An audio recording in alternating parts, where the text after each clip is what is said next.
That was that song was called "All My Brothers" from Wishbone. So Wishbone, the new album, I assume. Yeah, should I put these on? Yeah, get it if you want. Sure. Yeah, it came out about 4 months ago. Okay. My second record. So. How many? It's your second album. Yeah. How old are you? You look like a kid. 27. 27. Yeah. Yeah, now you're an English guy. Yeah, I am. Yeah. Outside of London? I hope so. Outside of London? Yeah, I was born up north, a place called Wigan, near Manchester and Liverpool. Wigan? Yeah. Okay. It's like a rugby league mining town. And a mining town? You're happy to get out of there? No, it's not a Mayan town. I thought you said Mayan town. No, mining. Yeah, mining. Yeah, I know, you're happy to get mining. No, mining. You're happy to get the hell out of that. Yeah, but then I went to London and just like the university and stuff, and now I'm here, which is great. That's great, man. Yeah, I saw that. I mean, you were a student, a music student at the university. Yeah, I wasn't there that much, but I guess, yeah. So yeah, I mean, like you wrote a thesis and stuff, like a music, but it was American folk music was your thesis, right? Yeah. My dad is a massive fan of like American folk music. People like Joan Baez and Dylan, Pete Seeger and stuff like that. Richie Havens, Guthrie.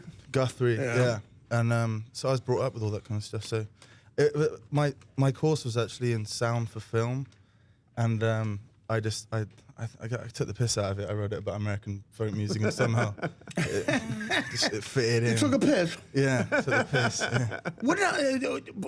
What is the fascination? Again, England, from the Stones to the Who on, have always been fascinated with American music, the blues, jazz, and folk stuff. I mean, what is it about us over here? I mean, I think rock and roll's the most interesting thing in the world. It's about being young, and English folk music's kind of about hankies and like shaking stuff. I think it's about the rebelliousness. I do so. Because England is even the people from a tough area from not a lot of money can sound proper, and the royal family and everything. And rock and roll is just completely about F you. I'm doing what I want. I think that's got a lot to do with it. Right? Also, it's about you only need to know 3 chords and that's it, man. You know what I mean? Like it I don't know. It makes you feel young, and America America created all of those genres, really. So, right, sure. I always had it's just like an ongoing question that I have. Your accent is very obviously, London or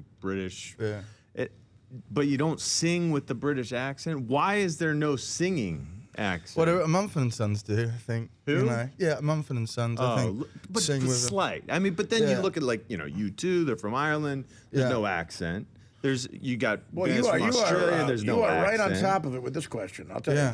It's been an ongoing question in my life. I think I'm seeking an answer for it. Yeah, I think anybody who's got he's an upper, maybe from the upper classes and has quite a posh accent, right? You sing with it, but maybe that's why. But also, if you're raised with, I was raised with Joe Cocker a lot, who I love, and he sang in an American accent too. And true, definitely. Even the Beatles, Lennon did, and.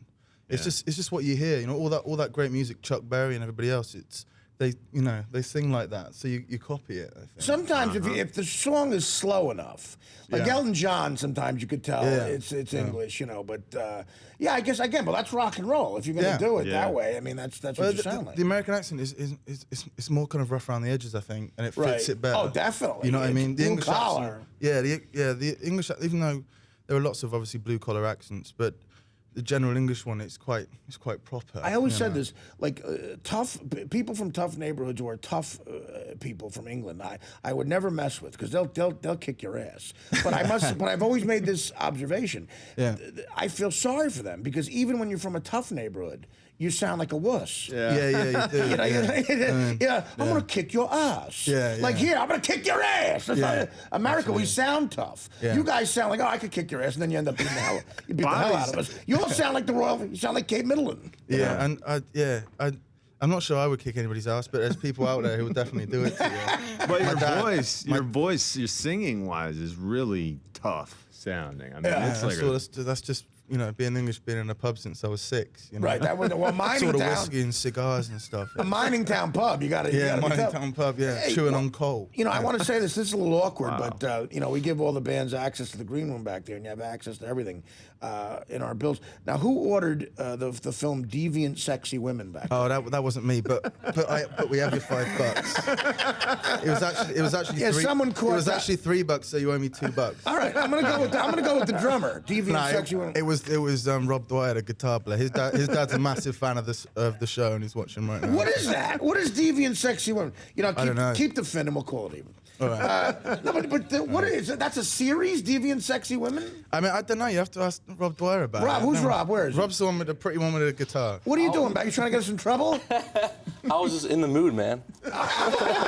You're in the mood I'm stuck with mess guys up all the day. band. It sucks, you know. He thought it was part of the package of The playing. mystique. Yeah. Yeah. What? Yeah, It's a risk. he's from Philly too, so I hear that's what they do. First of all, enough said. Are you guys? So you're Philly? You're Long Island, the drummer. Yes, What's your name, buddy? I'm sorry. Joe Pass. Joe Pass, Long Island, and you're American too, right? Yeah, I'm from uptown. Okay, so what's it like working with this guy? Nice. That's all right. How long you guys been together? 6 months. All right, you sound great, man. Yeah. Are you in the middle of a road, like a heavy road tour here? Yeah, we are. We did about a month and a half before, and then we did little bits and bobs, and I'm heading out in 2 weeks down the West Coast. Down the West Coast. Yeah. Well, that should be fun. Yeah, I mean this time of year it's beautiful. Oh yeah, it's the best. Yeah. Well, all you guys will stay together for that? Yeah, I'm actually doing it solo, but we're gonna go to Europe. I think the start of the year too, and we'll do it as a band. And you're gonna take the guys to Europe? Yeah, I would love to. Yeah, That's a fun They gig, deserve man. it. Like the bass player's a little bit uncultured, and I think he could do well with some red wine and Albert Camus. Watch the guitar player going through I mean, he's Amsterdam. not, look, he's really cultured. That's why you ordered the thing. He knows exactly what he wants.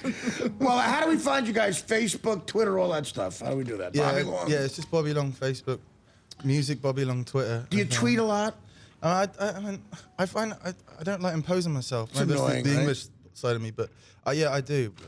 I find it a bit awkward. You know? Yeah, it is. Especially if you're writing songs, And Yeah, that's the oh, thing. If look, you got I've a got a great good one. idea for a line on a song, you're gonna tweet it. It's ridiculous. Yeah, I don't do that. I mean, it's mainly food and my dog. That's what I mean. Like if Twitter was around in 1961, you think Dylan would have been in his basement in Minnesota going, "The answer, my friend, is blowing in the wind," and then he blows that line. Everybody must get stoned. Right, Yeah. exactly. Then he comes out with the album. I read that on Twitter. You suck. Do something original. The times they are a-changing. We get it. Think of something new. Where you at next? Where's your next gig? Next Saturday I've got playing at a sunglasses place in Brooklyn. Forgotten the name. Sunglasses place? It's just like an in-store. They invited me. Like a to play. sunglass hut or something? I mean, I guess. You're just setting up and playing? I'm just going to put some sunglasses on and hopefully people come. You know? Oh, that sounds good. Do you know the name of the place? Oh, I've forgotten it. It's on my Facebook and Twitter. Yeah, okay. That's the thing. You see, you're rock and roll, man. You don't know this stuff. The Stones never knew where they were playing. No. Okay, go to a sunglass store in Brooklyn. You could just take your chances. Yeah. Or Bobby Long on Twitter and Facebook. And guys, come back anytime, man. Yeah, thanks so much for having us. We'll It's been a try to pleasure. get more hardcore porn for the back. And if you guys go over to Europe, absolutely, take care over there. Especially the drummer. A lot of good dope. The Artie Lange Show. We'll be right back after this. Bobby Long.